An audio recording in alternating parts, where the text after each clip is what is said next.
puntuales. Tiempo para el primer panel, el tiempo para analizar las economías globales y de Estados Unidos en 2025, tendencias, desafíos e implicaciones regionales, para lo cual invito a nuestros panelistas, al expresidente Leonel Fernández, además de Andy Daughre, que es presidente y director ejecutivo de la Fundación Economía y Desarrollo, y George Gray Molina, líder de Crecimiento Inclusivo y asesor económico principal en el United Nations Development Program. Recibámosle con un aplauso, por favor.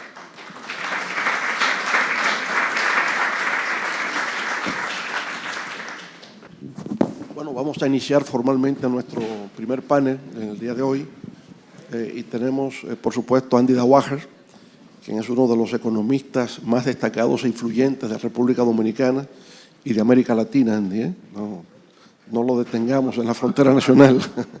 Es un egresado de aquí, de Columbia University, donde obtuvo su PhD en Economía hace ya algunos años. Y tenemos a George Gray, que es del PNUD, del Programa de Naciones Unidas para el Desarrollo, que también va a compartir con nosotros. Aquí lo que queremos ver es examinar, digamos, la situación de la economía global, cómo se combina eso con lo que está ocurriendo en Estados Unidos, porque hay una vinculación entre la economía global y la economía norteamericana, y cómo está impactando a América Latina y cuáles son las futuras perspectivas. Partimos de una sola idea. Hay una proyección de que para este año la economía de los Estados Unidos va a crecer tan solo 1.6% y la economía de Europa 1%. De manera que estamos viendo una desaceleración del crecimiento económico global. China, que estuvo creciendo durante años un 12% anual, se reduce a un 4%. ¿Qué es lo que está ocurriendo? ¿Cómo afecta esta política de aranceles? Las sanciones que se imponen, por ejemplo, a Rusia, que ya ha tenido un costo de más de 500.000 millones de dólares, porque no puede desmovilizar sus reservas en dólares, ¿verdad? En fin, cómo esta situación geopolítica se convierte en un tema geoeconómico y cómo está impactando al mundo, a los Estados Unidos y a nuestra región de América Latina. Quizá empecemos por Andy. Sí. Muchas gracias, presidente, por la invitación a participar. Yo traje una presentación que me gustaría quizás pararme en el podio. Como decía el presidente Fernández, el 2025, sin lugar a dudas, va a quedar registrado como uno de los años no solo de mayor incertidumbre de las últimas 3 décadas, sino también uno de los años con los niveles de volatilidad más pronunciados que se registran. Y lo que queremos presentar aquí es a qué se debe eso. En el 2019 tuvimos el COVID-19. Fue una pandemia que golpeó muy duro toda la economía mundial. En el 2025 hemos tenido otra pandemia, o sea, con un virus diferente, un virus manufacturado en Estados Unidos, que es el Tariff 25. Y mírenlo, el nivel de volatilidad que ha exhibido, que es la tarifa promedio, que ha estado verificándose este año, que ha impuesto Estados Unidos, con el criterio o el belief, la impresión de que con esto se iba a resolver, como que el arancel iba a operar como una especie de santo grial para resolver el problema del gran déficit comercial y de la cuenta corriente de la balanza de pago de los Estados Unidos. O sea, los asesores económicos del presidente, el propio presidente, entendían que con esto íbamos a cerrarle las puertas al abuso de los socios comerciales de Estados Unidos, porque íbamos a encarecer las importaciones, que esto lo iban a pagar los países exportadores hacia Estados Unidos y que todo se iba a resolver de la noche a la mañana. ¿Tenemos alguna forma de evaluar qué ha pasado en los primeros meses? Bueno, cuando uno observa el resultado de la cuenta comercial, el trade balance de Estados Unidos en el periodo enero-julio, esto es en el caso solo de bienes, uno observa que ha habido un deterioro. O sea que, aunque es muy temprano para pasar balance, sin lugar a duda hemos visto que la balanza comercial de Estados Unidos ha sufrido un deterioro con relación a lo que se registró en los últimos 2 años, un deterioro de un 24%. Cuando uno se va y se mueve, incluye también el área de servicios, ahí entra turismo, etcétera. El deterioro es todavía mayor.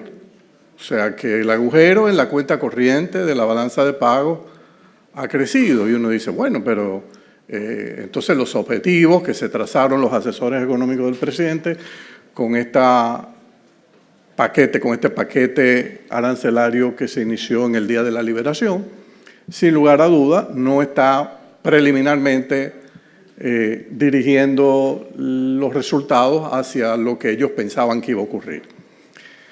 Otros decían, bueno, no, pero no te preocupes porque lo que vamos a lograr también es cerrar el déficit fiscal, reducir el déficit fiscal, porque nos vamos a llenar de tantos impuestos arancelarios que lo van a estar pagando las firmas del exterior, los extranjeros, que esto va a ser maravilloso, esto nos va a permitir a nosotros reducir el déficit fiscal de manera apreciada. Y es verdad, miren qué ha pasado con las recaudaciones de aranceles. Ha habido un aumento de cerca de 100 billones de dólares en un periodo de 11 meses, o sea, comparando 2025 contra 2024. O sea que, sin lugar a duda, los aranceles han generado recaudación, no los trillones de dólares que a veces se dice, pero 100 billones de dólares. Ahora, ¿ha resuelto eso el problema del déficit? Bueno, los datos apuntan, pueden cambiar más adelante, pero por el momento el déficit fiscal en los Estados Unidos ha aumentado. Entonces, ¿qué es lo que puede estar pasando? Porque si aumentan las recaudaciones, ¿por qué el déficit? Bueno, hay que ver qué están pasando con los gastos, qué está pasando con la partida de intereses sobre la deuda de Estados Unidos, si yo tengo que emitir cada vez más deuda y los intereses debido a todo este ruido que le estoy metiendo a la economía mundial, me está generando mucha incertidumbre y entonces el servicio de la deuda se me dispara. Entonces tengo parte de este problema, aparte de otras partidas de gasto que pueden estar ejecutándose. Entonces nos decían también, bueno, pero tranquilo, porque cuando le peguemos estos aranceles a los exportadores de otros países, el dólar se va a apreciar con relación a las monedas de los países tarifados y en consecuencia, cuando eso ocurra, vamos a tener que quienes están realmente pagando esto no son los consumidores norteamericanos ni las empresas norteamericanas, sino que los exportadores van a tener que bajar su precio. Y al bajar su precio, porque se ha producido esta apreciación del dólar, entonces es un paraíso idílico donde pegamos un arancel, nos llevamos de dinero y el costo cae en los consumidores, en los exportadores de los países que nos exportan. Eso no ha ocurrido tampoco. Todas las informaciones apuntan a que los índices de precios de los bienes importados a Estados Unidos se han mantenido más o menos estables. Con esta depreciación del dólar de cerca de un 11%, eso quiere decir que las importaciones han sido más caras. Entonces, si las importaciones han sido más caras, alguien está pagando, y lo está pagando entre el consumidor norteamericano y las empresas importadoras. Uno se pregunta, bueno, pero ¿qué nos dice la teoría? O sea, cuando esta discusión de los aranceles salió, miren, en las primeras clases que a uno le dan de macroeconomía abierta y le presentan esta ecuación fundamental, que es cómo se define el Producto Interno Bruto, por el lado del enfoque de los gastos, de cómo se gasta. Usted tiene que el producto Y es igual al consumo, más la inversión, más el gasto del gobierno, más las exportaciones, menos las importaciones. Haciendo un rearreglo ahí, al final de cuentas usted concluye que el déficit de la cuenta corriente o el superávit de la cuenta corriente no es más que la diferencia entre el ahorro y la inversión.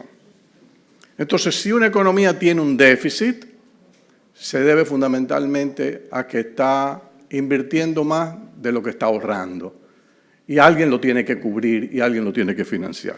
Después hay economistas que han expandido la el modelo para definir las tres brechas, o sea, que el déficit de la cuenta corriente no es más que el ahorro neto privado y el ahorro neto público, como una forma de decir, bueno, el ahorro nacional neto, yo lo descompongo cuánto es la parte pública, cuánto es la parte privada. Y parte del problema de Estados Unidos reside en que no tenemos en esta economía, que es la economía líder del mundo, un nivel de ahorro lo suficientemente alto como para garantizar un resultado positivo de nuestros balances externos. Entonces, usted tiene en China, por ejemplo, en ese periodo de aproximadamente unos 35 años, el ahorro nacional promedio 42%, Estados Unidos 18.8%. Cuando nos movemos entonces a la parte privada para encontrar dónde que está la raíz del problema, uno se da cuenta que los hogares en China están ahorrando, el sector privado ahorra un 43% del PIB, que es una tasa de ahorro excepcionalmente alta, y Estados Unidos 20.6%. Entonces ahí comienzan las diferencias de estos dos modelos, que yo no soy fanático de ponerle etiquetas a los modelos. Son realidades diferentes. Ellos tienen un esquema de política económica, Estados Unidos tiene otro esquema, pero esto de ponerle etiqueta que si es keynesiano, que si es neoliberal, yo creo que no. Yo creo que hay que ver los facts, los hechos, y en base a eso tratar de llegar a conclusiones. Cuando vemos lo que es, y esto es importante, la inversión, porque el ahorro, ¿para qué se ahorra? Para invertir. Entonces uno tiene que China está invirtiendo 40% del PIB, Estados Unidos 22% del PIB. Y aquí comienzan a verse las razones fundamentales del por qué uno siente que el futuro apunta al Asia. Y algunos empiezan a decir que se ha iniciado la decadencia de lo que fue la hegemonía económica de los Estados Unidos. Porque es que competir con tasas de inversión como la que se están registrando en el Asia es una tarea ciclópea, o sea, es realmente complicado. Miren aquí, por ejemplo, Estados Unidos, ustedes tienen la inversión nacional bruta durante todo este periodo. Fíjense que el sector privado ha invertido relativamente bien, pero el sector público lo que está invirtiendo es 3, 4% del PIB. Cuando uno contrasta esto con el sector público chino, te están invirtiendo 20% del PIB.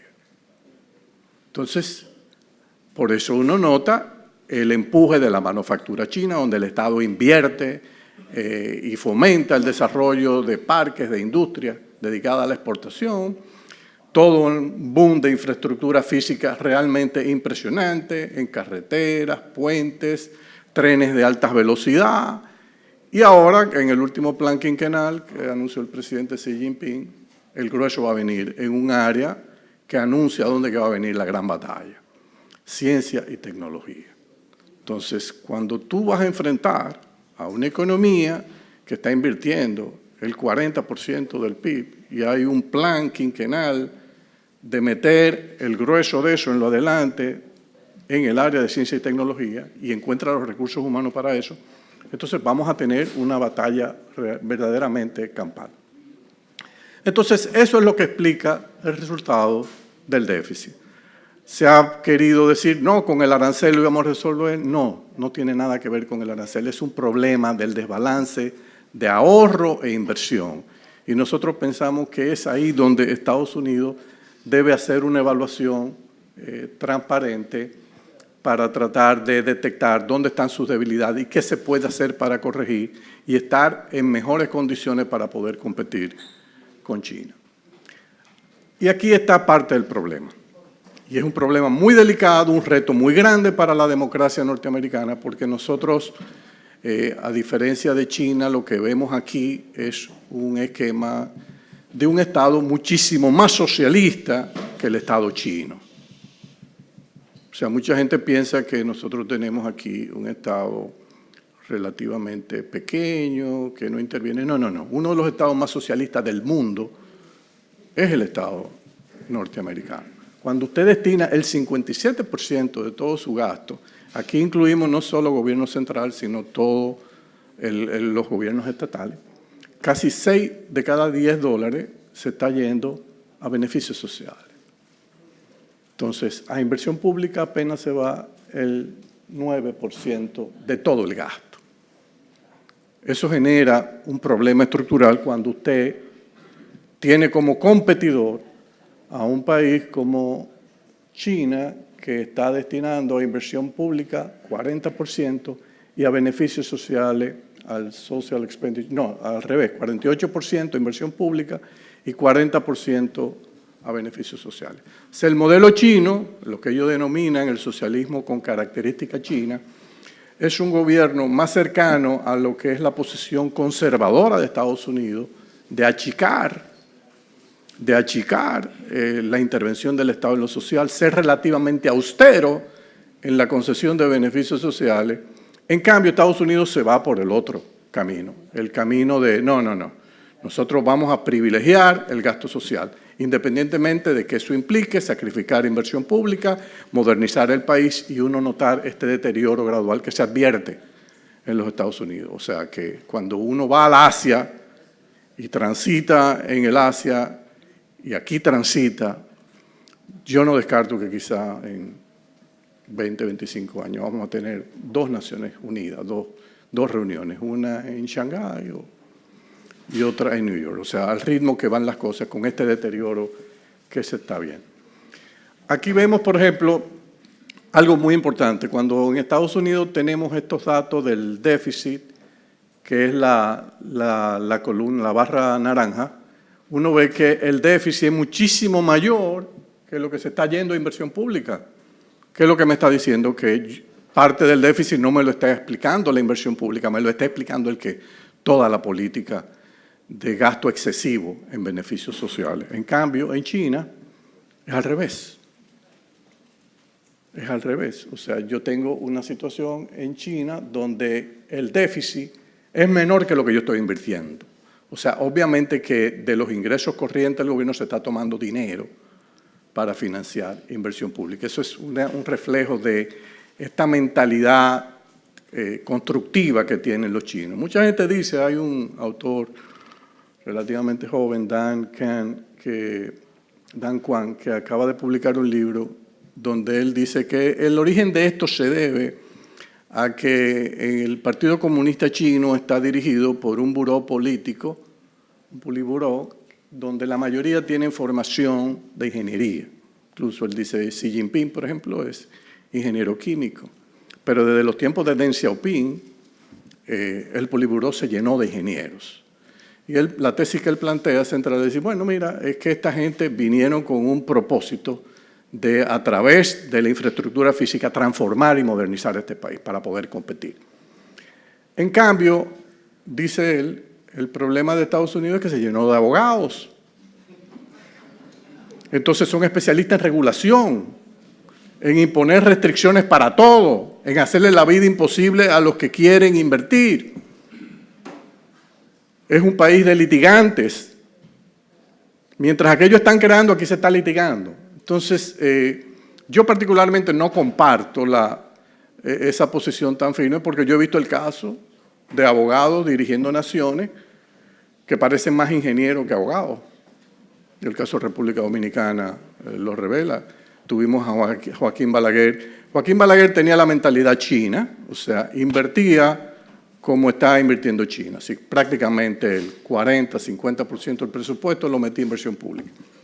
Después tuvimos al presidente Fernández, que tuvo un periodo de un fuerte ímpetu de inversión pública, porque se entendió claramente que por ahí comenzaba la modernización del país. Un país no puede echar a andar con unas debilidades de infraestructura física considerable. Esto es la trayectoria de lo que uno observa en Estados Unidos de la tendencia de la inversión pública en los Estados Unidos, una tendencia a la baja que habrá que ver si es posible o no revertirlo. Entonces, frente a todo lo anterior, con este afán de los aranceles, lo que uno está percibiendo, el presidente Fernández en su introducción lo planteó, el mundo parece que se va a mover a no ser que avancen las conversaciones de manera positiva entre el presidente Trump y Xi Jinping, hacia una especie de mercantilismo de bloques. O sea, de una globalización que logró reducir la pobreza como ningún otro esquema comercial, en muchos años fundamentada en el principio de que el comercio es el motor del crecimiento. Nos vamos a mover posiblemente a un bloque en el Asia, con punto central basado en China, basado en libre comercio, porque China ya no tiene temor de abrir su economía, teniendo tantas ventajas comparativas dinámicas como la que ha creado, y donde ellos van a tratar de construir sistemas que le permitan ser resilientes al uso del dólar como arma, que ha sido una señal que ha enviado muy claramente la actual administración de los Estados Unidos. El otro bloque, ahí caemos nosotros, República Dominicana, Estados Unidos sería el centro, México se va a enrolar ahí, Centroamérica se va a enrolar ahí, se van a enrolar también algunos países como dibujó el presidente Fernández cuando decía que Venezuela, quizá Colombia, los que están en la zona norte de América del Sur, pero después todo lo demás va a caer en el ámbito chino. Entonces, ¿qué va a caracterizar este régimen? Bueno, ese es un bloque donde se siguen las instrucciones del jefe del bloque, van a imponer tarifas de 10 a 20% a los países que sean leales en una serie de políticas, pero va a haber también mucha volatilidad y es posible que impongan restricciones de acceso a nuestras economías para adquirir productos chinos de alta tecnología y empresas chinas de alta tecnología, porque se entiende que eso atenta contra la sostenibilidad de este bloque. Esto era, si esa idea hubiese surgido en ese momento, quizá hubiese sido viable. Esto era, por ejemplo, en el año 2000. Apenas 24 países tenían a China como su principal socio comercial. Pero el mundo ha cambiado y esta vez es diferente. Es diferente. Ahora tenemos 141 países en el mundo que tienen a China como su principal socio comercial. En consecuencia, si usted va a ir a Chile o va a ir a Perú o va a ir a Argentina o a Brasil a decir, bueno, yo te quiero en el bloque, dice, no, espérate, yo gano más con China que contigo. ¿Qué tú me vas a dar a mí? Entonces, nosotros sí estamos obligados, República Dominicana, todos los países centroamericanos, México, a afiliarnos a ese bloque que va a ser el bloque de la población del mundo que va a abrazar la pobreza, porque en la medida en que usted se cierra al comercio, usted tiene que prepararse para empobrecerse. Las cosas le van a salir más caras, usted va a comprar productos más caros y menos eficientes, nos van a restringir quizá el acceso a importaciones de vehículos y productos de alta tecnología procedentes de China. Y el problema fundamental, porque hay dos componentes, el ahorro chino, sin lugar a duda, ha explicado parte de este resultado, pero en la batalla a largo plazo, para mí lo más importante ha sido este énfasis en la educación. Hoy día China registra las mejores calificaciones en todas las pruebas internacionales, competencias internacionales, muy por encima de Estados Unidos. A pesar de que aquí se gasta 6% del PIB en educación y en China solamente 3.8%, por alguna razón ellos son más eficientes. Entonces, a veces es mucho más importante saber cómo se gasta la plata, en qué se gasta la plata, quiénes son los profesores, si tienen calificaciones o no, y no cuánto yo gasto. Porque hay mucha gente que cree que mágicamente, si yo aumento la inversión en educación a 5 o 6% del PIB, ya yo resolví el problema. No, no, no. Usted lo que puede estar aumentando el gasto social de manera más improductiva todavía. Aquí tenemos, por ejemplo, hay una especie de obsesión con el área de ciencia, tecnología, ingenierías y matemáticas en China, hasta el punto de que ya hoy están graduando más PhD en el área de las carreras de STEM que Estados Unidos. Incluso muchos que se gradúan de los que vienen aquí a estudiar. Al punto de que en el año 2023 China triplicó casi la cantidad de patentes obtenidas con relación a Estados Unidos. Porque mucha gente dice, no, pero Estados Unidos se va a comer a China en el área de la tecnología. Miren, yo no haría esa apuesta, porque es que no tenemos información de cuán profundo está permeando el cambio tecnológico en los Estados Unidos.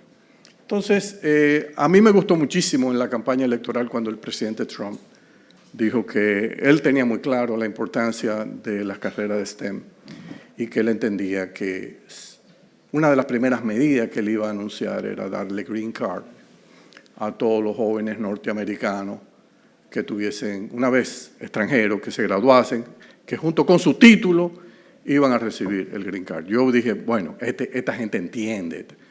Pero entonces ahora veo que hay un giro diferente porque ahora es que le van a cobrar $100,000 a las empresas que quieran contratar a personal extranjero de estas áreas. Yo digo, bueno, pero entonces eso, si yo le pongo un impuesto a estas empresas, yo estoy subsidiando a China. Porque si yo lo grabo aquí y ellos no lo graban, yo le estoy dando ventaja competitiva a China. O sea, yo no entiendo, yo como que veo unos cambios que son extraños de asimilar. Esto es solo un indicador. Yo no sé lo que va a pasar eventualmente en 10, 15 años cuando todo el mundo quiera un vehículo chino. Son vehículos muchísimo más económicos. Miren en los datos del año pasado, 30 millones de unidades, o sea, una verdadera locura, pasándole prácticamente ya a todo el mundo. Y esto es mala noticia para esta discusión de si México, Estados Unidos, que quién va a producir los vehículos. Yo creo que es una discusión que no tiene mucho sentido. Yo creo que si nosotros queremos meternos en eso, tenemos que fomentar la integración de esas empresas del Silicon Valley conjuntamente con la industria automóvil para ser capaz de producir como BYD y Xiaomi están unificándose en China para producir vehículos eléctricos de alta calidad y con altísima tecnología. Artificial Intelligence. Bueno, siempre se ha dicho que la inteligencia artificial descansa en 3 insumos fundamentales: data, chips y electricidad. China está avanzando a una velocidad impresionante en chips. Data lo van a conseguir, eso solamente tienen que instalar los centros y para eso van a necesitar electricidad. Bueno, cuando uno ve lo que es el disparo de la capacidad instalada en electricidad en China, uno dice, bueno, tenemos también ahí una batalla campal que no sabemos al final de cuentas en 10, 15 años dónde se va a estar localizando la inteligencia artificial.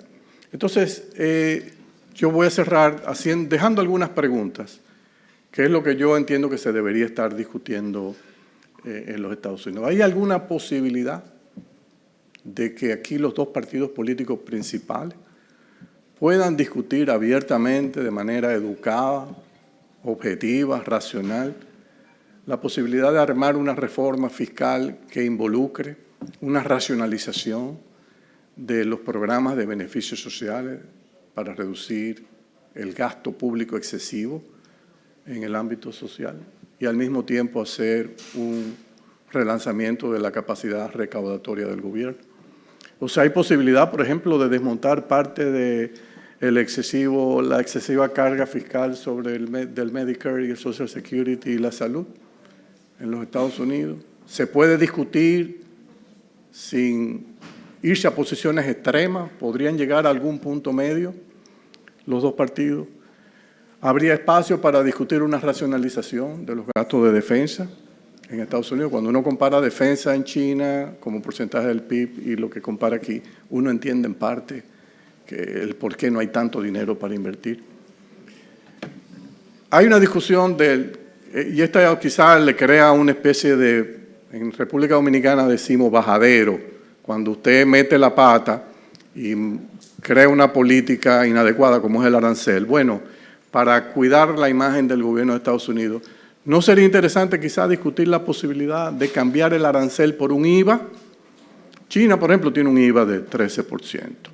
Entonces, ¿habría espacio que los 2 partidos discutan la posibilidad de sustituir ese 17.4% de arancel por un 17% de IVA, donde yo tenga el IVA se lo cobro tanto en aduana como a los productos manufacturados internamente, producidos internamente, o sea que no altero los precios relativos, se queda sin efecto en el proceso de asignación de recursos, y entonces elimino todos los sales tax que tengo en los estados y creo que puede haber una oportunidad entonces para que el Estado transfiera recursos. Habría espacio para discutir un aumento de los impuestos selectivos al consumo. Estados Unidos tiene impuestos al consumo relativamente bajos, de los más bajos del mundo. En cambio, tiene impuestos sobre el ingreso, sobre la renta, de los más altos del mundo, y en consecuencia eso desincentiva el ahorro.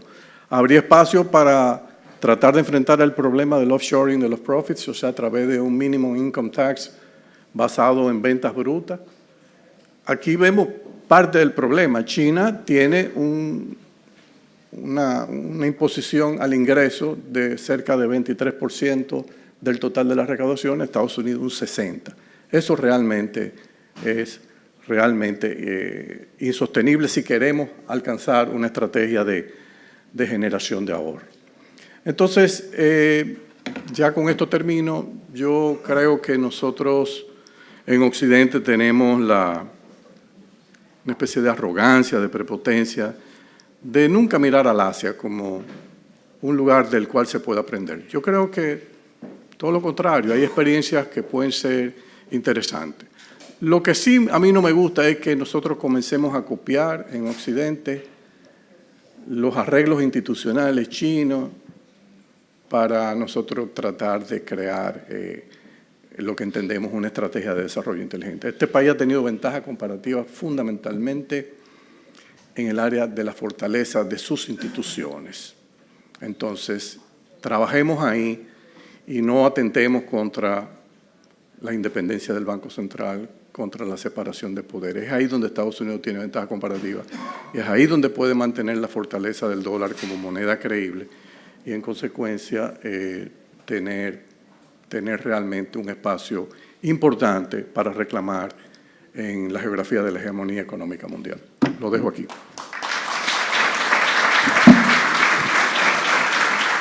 Bueno, tenemos que felicitar al doctor Andy Daugaard por su magnífica exposición, ¿verdad? Y nos coloca justamente la perspectiva de esta nueva rivalidad internacional Estados Unidos-China y cómo ha de reflejarse en el futuro de nuestra región, América Latina y el Caribe.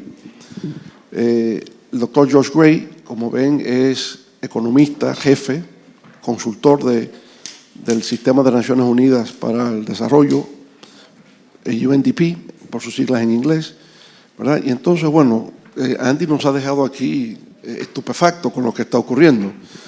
Ahora, se afirma siempre, ¿no?, que hay ciclos económicos y por consiguiente hay tendencias. Estados Unidos, después de la Segunda Guerra Mundial, era dominante, ha habido distintos ciclos en distintos momentos. Uno se pregunta, ¿hasta cuándo llegará el milagro chino? ¿Será siempre hacia el alza o podríamos esperar en algún momento que también se produzca algún declive? Es decir, ¿cómo se ve a futuro, en el corto, mediano, no digamos de largo plazo, corto y mediano plazo, el desempeño de la economía china? George. Gracias, presidente. Muchísimas gracias a todos ustedes, gracias por la gentil invitación. Yo quisiera, presidente, hablar de China, pero primero quisiera hablar sobre Estados Unidos y sobre los frenos políticos y geopolíticos a ese plan, porque creo que lo que Andy planteó es de verdad una mirada estructural lúcida. Creo que lo importante es entender que generalmente los economistas hablamos de la coyuntura y lo estructural nunca llega, ¿verdad? Yo creo que lo que acaba de plantear y reflexionar Andy es que lo estructural está en la agenda norteamericana hoy. Se llama Mar-a-Lago Accord. Eso es lo que está detrás de esta agenda. Ese Mar-a-Lago Accord tiene unos frenos políticos y geopolíticos. Quisiera hablar brevemente de eso. Luego quisiera pasar al tema de los países en vías de desarrollo con respecto a China, porque creo que ahí está el eje estratégico. Estados Unidos creo que está en un momento cíclico en el cual se debate, después de un aterrizaje suave en los últimos 2 años, está en un momento en que se debate entre la posibilidad de una recesión o la posibilidad de un rebrote inflacionario. Stagflation, ese espacio es el que nos debatimos hoy. Y ese espacio es un corredor, a narrow corridor, es un corredor estrecho para la macroeconomía norteamericana. Significa que las turbulencias de esta propuesta estructural de transformación arancelaria, comercial, instrumentalización geopolítica de la economía, genera peligros para la economía doméstica norteamericana. Uno va un poquito hacia este lado y tiene el peligro de un rebrote inflacionario. Uno va un poquito a este otro lado, la posibilidad de una caída recesionaria. Entonces, el Fed está vigilando eso, la población norteamericana está vigilando eso.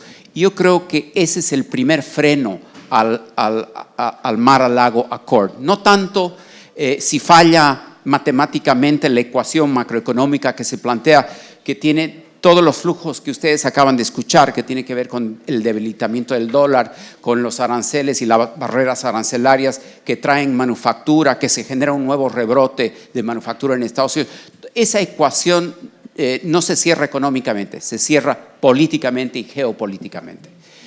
Yo tengo la impresión, y soy escéptico, a que exista un cierre, para empezar, político, doméstico dentro de Estados Unidos. No creo que la población esté dispuesto a pasar, estamos en inflación 3.1 actualmente, a un nivel de 4, 5, 6%. No creo que eso sea apetecible para la población norteamericana hoy. Pero tampoco es apetecible lo geopolítico, y estamos viendo un poco lo que está sucediendo a nivel arancelario.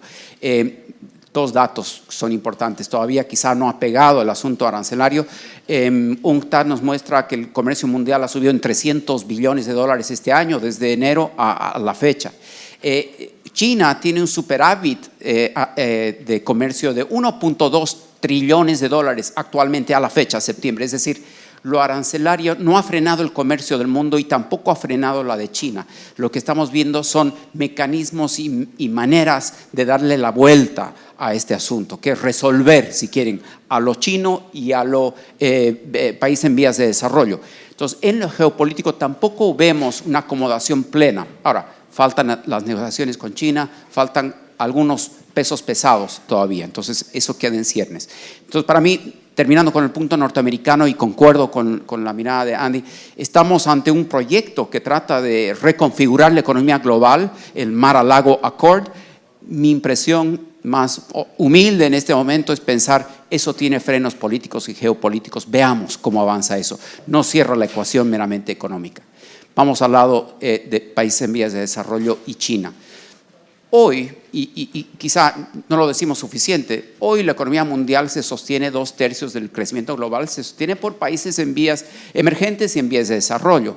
El nivel de crecimiento económico del mundo actualmente es del 3% como promedio, pero vías de desarrollo 4%.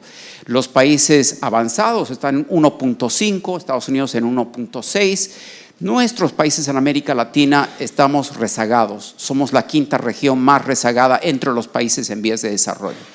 ¿Qué significa esto? Significa que el nivel de convergencia del crecimiento económico y del PIB per cápita se ha ralentizado, está más lento. Hace 10 o 15 años, todos los que estamos en esta sala hemos vivido por la gran convergencia, los 20 años de convergencia en niveles de crecimiento y de estándares de vida entre países latinoamericanos y los países más ricos del mundo. Eso empezó a frenarse el 2014 con la caída de commodities y se frenó tremendamente con el COVID, y hoy estamos en una W tratando de encontrar las nuevas convergencias. Para simplificar, yo diría que las nuevas convergencias, volviendo a la geopolítica, no están tanto en esa idea del mundo plano que tuvimos en los últimos 20 años, sino más bien en convergencias regionales, en convergencias en supply chains que sean afines a los nuestros. Y ahí se viene la debacle con China y Estados Unidos. Yo soy de Bolivia. En Bolivia siempre hemos tenido una visión estratégica de interés nacional, de hacer comercio con todos, con Estados Unidos, pero también con China. La pregunta de países como Bolivia y como todos los países de América Latina es que quizá eso no sea una opción geopolítica a futuro, que quizá una de las partes, en este caso Estados Unidos, tenga una mirada más política del uso del comercio y de los aranceles, y en ese caso la opción estratégica no es de todo un poco. ¿Qué es lo que tuvimos? Tuvimos ese lujo exorbitante de los latinoamericanos en 20 años. Hoy quizá menos.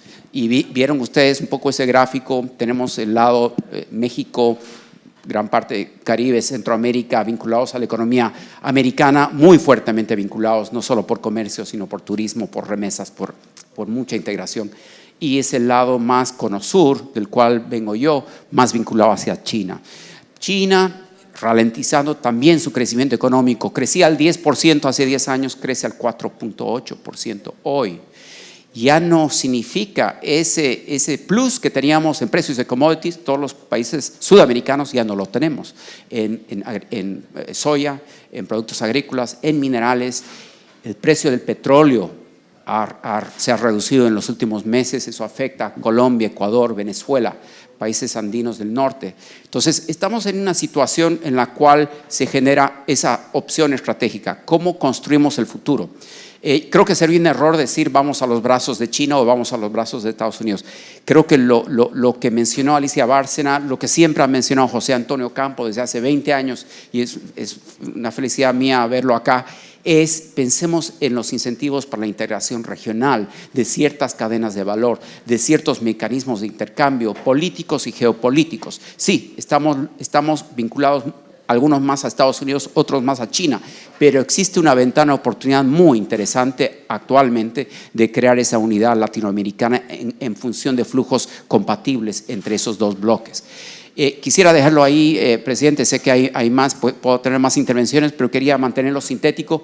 Creo que este es un momento muy interesante para América Latina, a pesar del remesón en el que estamos, y tenemos que adoptar esa combinación de mirada geopolítica, política, para acompañar esta mirada económica. Gracias. Muy bien, muchas gracias, George. Por razones de tiempo, una última pregunta y quizás una intervención del profesor Ocampo, si quisiera decir algo sobre este particular. Antes, con Andy, vemos que en 25 años el mapa cambió radicalmente. De 14 países que tenían vínculo preferencial con China con respecto a Estados Unidos, hoy 144 países más con China. El mapa rojo, ¿no?, que nos impresionó a todos. Pero la idea es que la única forma de revertir eso es Estados Unidos disminuyendo el gasto social, lo que significa menos inversión en Medicare, en Medicaid, menos inversión en educación, obviamente, para llevarlo al gasto de capital, sobre todo en infraestructuras, y poder de alguna manera mitigar, ¿no?, el impacto que China está teniendo en la economía global. Ahora, la pregunta es, ¿y sería eso aceptado y sostenible en Estados Unidos? Porque desde ya el presidente Trump está disminuyendo sensiblemente con el Big and Beautiful Bill, ha disminuido en miles de millones de dólares el Medicare, y ya hay, digamos, una reacción adversa. De llevar eso a cabo, disminución del gasto social para privilegiar el gasto público en la dimensión en que hoy día se encuentra, bueno, sería crear un conflicto social grave al interior de los Estados Unidos, ¿no? Entonces, ¿qué otra opción, qué otra alternativa podría tener Estados Unidos en el próximo cuarto de siglo para poder tratar de revertir esta tendencia que estamos viendo? Bueno, esa es la pregunta. O sea, si estos dos partidos pueden llegar a un acuerdo de racionalización del gasto social a un nivel que sea aceptable por la población, un desmonte gradual, mientras va aumentando la recaudación, porque tiene que buscar la forma. Por ejemplo, los ingresos del impuesto corporativo sobre la renta en este país son relativamente bajos cuando uno lo contrasta con la tasa de 21% que se establece. Obviamente que hay una evasión y unos loopholes en la tributación que hay que abordar. Pero yo pienso que si los dos partidos no pueden llegar a un acuerdo, que es una posibilidad que podría darse, que no lleguen a acuerdo, yo creo que Estados Unidos, donde tiene realmente ventaja comparativa, es en la fortaleza de sus instituciones. Sobre la fortaleza de sus instituciones es que el dólar, después de la conferencia de Bretton Woods, surge como la moneda mundial de reserva. Entonces, Estados Unidos es de los pocos países grandes del mundo que no tiene, por ejemplo, un fondo de riqueza soberana.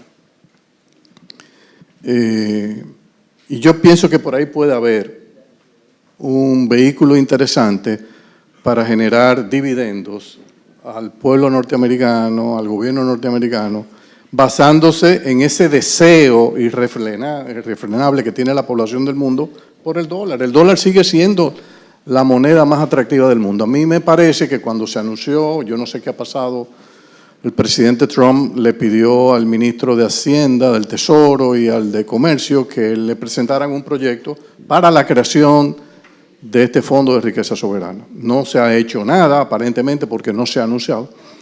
Pero a mí me gustaría ver este país con un fondo de riqueza soberana donde se pueden hacer operaciones entre el Tesoro y la Fed, montándose en el dólar, y ver al gobierno norteamericano salir de compra. Cuando yo digo salir de compra es dónde están las empresas del mundo que tienen la mayor probabilidad de upside. ¿Están en el Asia? ¿Dónde están? Si vemos las tecnológicas en Asia este año han subido un 41% frente a Nasdaq, aquí un 17%. Obviamente que posiblemente muchas de esas empresas, sus acciones están subvaluadas y quizás una negociación más inteligente con Xi Jinping sería, mira, vamos a ponernos de acuerdo con los aranceles, vamos a llegar a un acuerdo razonable, pero ábreme parte de la base accionaria de estas 35 o 40 empresas. Yo quiero comprar el 20%, el 25%. A eso le generaría long term al pueblo norteamericano unos ingresos de dividendos fundamentales y eso podría ayudar entonces a cubrir parte de la demanda creciente de recursos de la seguridad social. Yo creo que hay que empezar aquí y tratar de ver qué ideas se pueden montar si los dos partidos no logran convencer a una población que se ha acostumbrado a vivir en el país más socialista de América Latina, de toda la región. Este es el país más socialista. Muy bien, como tiene el tiempo limitado, vamos a escuchar al profesor José Antonio Campos, que tiene que ir a dar clases, pero antes de volver al aula, ahí está en el foro siguiente. Si me permiten un comentario, socialista este país no es. O sea, no, más aún, digamos, el gasto social comparado con Europa es más bajo. Entonces, lo que en tu análisis me parece que es mucho más interesante el tema del IVA, de poner un IVA e incluso aumentar el impuesto de renta. Sobre eso no va a ser acuerdo. Yo no creo que la solución, o sea, si alguien me pide recomendaciones sobre Estados Unidos, yo digo, no recorte gasto social, aumente impuestos, que son bajos por ambos lados, por el impuesto de consumo y también por impuesto de renta. Ahora, el problema de la moneda internacional también se ha enredado. O sea, el día de la liberación generó una desconfianza muy fuerte en el dólar. Entonces, no es muy claro, digamos, que eso se haya recuperado. Ahora, lo que pasa es que no hay alternativas. Yo escribí un libro que se llama el no sistema monetario internacional. Ahora sí que lo estamos viviendo. Es un sistema que digamos, carece realmente, o sea, la alternativa al dólar realmente sería el euro, pero el euro tiene el gran problema de que la fragmentación monetaria y financiera de la Unión Europea es muy fuerte. Entonces no ha ofrecido una alternativa real. Hay alternativas que hay, pero son pequeñas. O sea, los países están acumulando reservas ahora en, qué sé yo, en dólares canadienses, australianos, en francos suizos, pero eso son cantidades pequeñas, ¿no? O sea, realmente, digamos, uno debería pensar en ese contexto, digamos, si Estados Unidos quiere, digamos, fortalecer o rehacer el dólar como la moneda internacional, creo que parte de la historia es no seguir con la política arancelaria, o sea, es decir, que tiene Estados Unidos. Muchas gracias, profesor Ocampo. Sé que tenemos el tiempo limitado, pero dos reflexiones para terminar. Primero, ¿cómo fue posible que China en 25 años lograra lo que ha obtenido, mostrado en el mapa? Una impresión sobre el particular, vivida por nosotros incluso en República Dominicana, es que Estados Unidos deliberadamente se desinteresó de la región. Y por lo tanto, las grandes empresas norteamericanas prefirieron irse a Asia e irse a China. De manera que mucho de lo que vemos en China es capital norteamericano. Eso es con capital norteamericano. Es decir, se fue Apple, se fue Microsoft, se fueron todos para China. Y por tanto, el capital norteamericano alimentó a China hacia lo que es hoy. Parece que la política actual es lo contrario. Ya la guerra no solamente es comercial, es una guerra tecnológica. No queremos a Huawei, no queremos ninguna empresa tecnológica china. Al tiempo que estamos viendo el surgimiento de empresas como Nvidia, que está haciendo inversiones, pero realmente impresionantes, sobre todo en la nueva área que es la inteligencia artificial, y donde todo se mueve. Bueno, en la medida en que ahora hay una política norteamericana de reversión, de retorno, de nuevo, a la inversión en la región, en América Latina, a fomentar, no está claro lo del comercio, porque lo del comercio no se está viendo como un tema de política comercial, sino como un tema geopolítico. Es decir, el arancel no es porque hay una concepción predeterminada de volver a un neomercantilismo, sino porque tengo que sancionar al adversario. Entonces, weaponization, ¿no? O sea, la politización de la política arancelaria, no con un fin comercial, sino con un fin de sanción. Si la India está comprando combustibles a Rusia, un arancel de 50%. Si Brasil va a poner en libertad a Bolsonaro, entonces 50% a Brasil. Nada tiene que ver con economía, tiene que ver con una sanción que se quiere establecer un país con una política de carácter comercial. Lo mismo quizás con el dólar. Cuando la política de Estados Unidos es establecer sanciones financieras, inaccesible el acceso a SWIFT para hacer transferencias, cuando yo tengo más de 500.000 millones de dólares congelados, inmovilizados, eso es el incentivo a crear una moneda alternativa, ¿no? Entonces hay una desdolarización que se puede crear como resultado de las sanciones económicas y financieras por conflictos geopolíticos. Quisiera escuchar su impresión sobre ambos temas para poder cerrar este encuentro. Bueno, creo que en esa vena de la instrumentalización de la geopolítica, creo que lo que tenemos es, por un lado, un orden internacional que ha tenido también sus bemoles y sus problemas. O sea, habría que mirar los últimos 10 años y ver desde el punto de vista de países de América Latina o países en vías de desarrollo, ciertos temas multilaterales no se han resuelto. No hemos podido reestructurar deuda, no hemos podido ingresar al mercado europeo sin subsidios agrícolas. O sea, han habido varios hitos multilaterales que se han frustrado. Yo creo que eso ha generado la posibilidad de un protagonismo mayor de China con una economía pujante que está empezando a construir ventaja comparativa en dos sectores, el que acaba de mencionar el presidente, que es el de AI digital, y el otro que es lo verde, las transiciones verdes, la energía limpia.